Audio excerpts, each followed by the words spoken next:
everything is on the table. It's Relationship Theory with Tina Laws. Welcome back to Relationship Theory, where we talk about all things relationships, where no topic is off the table.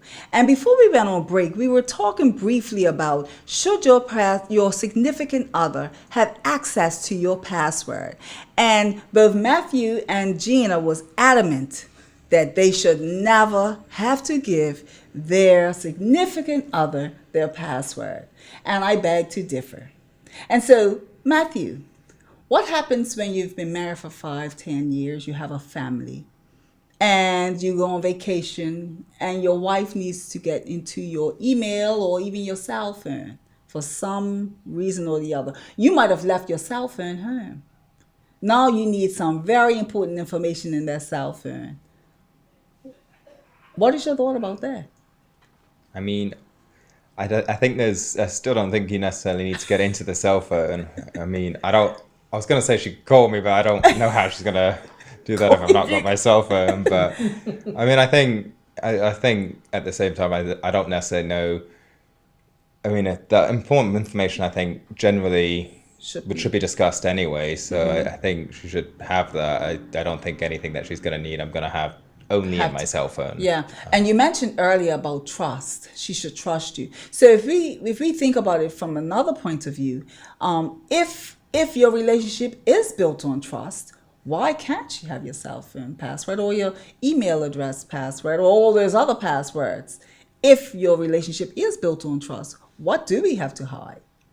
Well, I don't think it's necessarily so much of a thing of having things to hide, but there's just a level of privacy. Okay. You know, like I said, you could have discussions with friends or that kind of things that maybe if a friend's sharing something close with me to be shared just with me, you know, then maybe they're going through a difficult time or they're having their own issues, but they don't want that shared with, you know, necessarily my significant other. They want that, you know, that's something for me and those kind of things. I think there should be a level of having some sort of individuality and privacy. Yeah. So really what you're saying is that for all of those who do have their significant other's password and do intrude on their friendships, that the conversations they have with the friendships, you would say that that's not something they should do?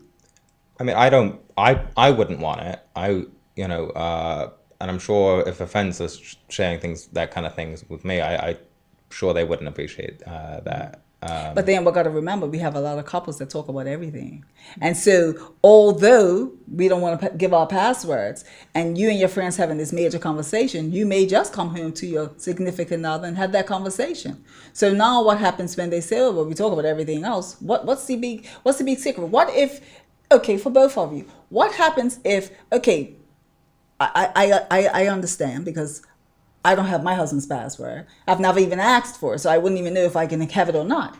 And that's just my personal feeling too. I don't have a password, so I get what you're saying. But I will wonder how I would feel if, when I leave her, but I ask for it, how I would feel if I asked for his password and he told me no. Because what I would gather too, I guess what people gather is that, well, what are you hiding?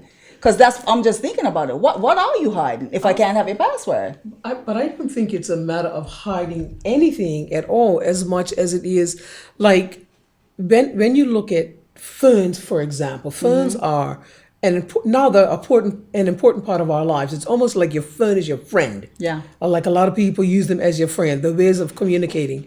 So having your phone is like having a private conversation with another individual. If you and I are outside because we want to whisper and we want to talk about something that's heavy on my mind or something that's heavy on your mind, and it's between us.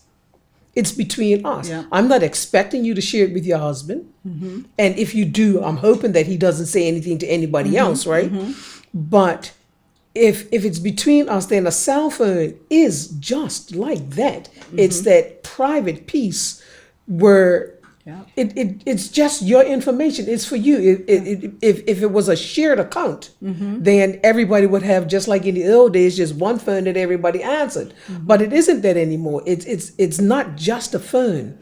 It has so many other aspects to it. And like Matthew said earlier, business accounts, portfolios.